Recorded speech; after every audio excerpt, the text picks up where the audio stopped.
بنی اسرائیل میں ایک خاتون تھی اور اس کا بڑا گھرانہ تھا. اس کا باپ جو تھا وہ بڑا کنجوس اور بخیل آدمی، بڑے پیسے والا. ایک دن ایسا ہوا کہ یہ جو لڑکی تھی، جوان لڑکی، اس نے باہر ایک فقیر کو دیکھا جو بڑا مجبور تھا، ضرورت مند تھا. اس کو اٹھا کر کے اچھی خاصی دولت اپنے باپ کی دے دی.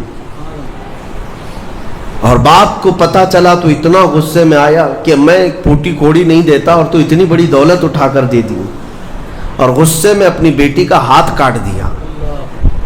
اس کا ہاتھ کٹ گیا. غصے میں تھا، باپ بخیل تھا، ہاتھ کاٹ دیا. بہرحال کٹے ہوئے ہاتھ کے ساتھ وہ رہنے لگی. تھی اللہ رب العزت کی رضا چاہنے والی. کئی دن تک اسی طرح گزر گئے. اب باپ بڑے پیسے والا تھا اس زمانے میں، وہ ہاتھ چھپا کر کے رہی. پھر اس کا رشتہ آیا ایک بہت بڑے خاندان سے، اور بڑے خاندان کا جو شہزادہ تھا اس نے پسند کر لیا. شادی کی ڈیٹ قریب آئی. ان لوگوں نے ہاتھ نہیں دیکھا، بس چہرہ اور باقی ساری چیزیں دیکھی، اور انہوں نے بھی چھپا رکھا کہ ہاتھ نہیں ہے. کٹے ہوئے ہاتھ کے ساتھ کون شادی کرے گا؟ بہرحال شادی ہو گئی. شادی ہونے کے بعد وہ گھر رخصت ہو گئی. اپنے نئے دولہے کے ساتھ وہ اپنے گھر پر بیٹھی ہے دسترخوان پر. وہ بائیں ہاتھ سے کھایا کرتی تھی، ایک ہاتھ تو کٹا ہوا تھا، چھپا کر کے رکھتی تھی.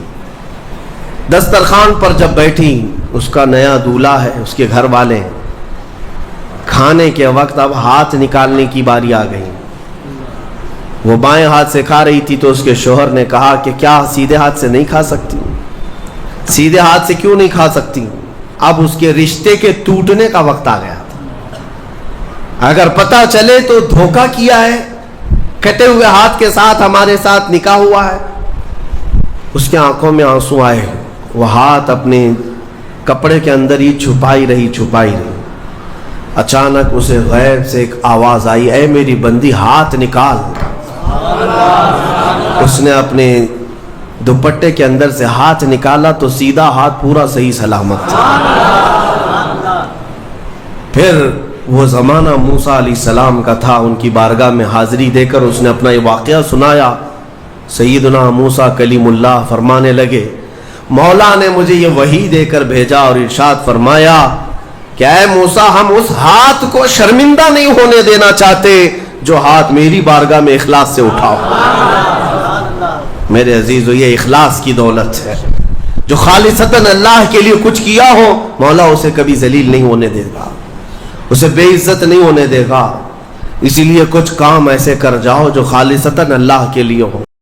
السلام علیکم ناظرین، اسی طرح کے اسلامک ویڈیو دیکھنے اور سننے کے لیے ہمارے چینل کو سبسکرائب کریں. جزاک اللہ خیرن جزا. السلام علیکم ورحمۃ اللہ وبرکاتہ.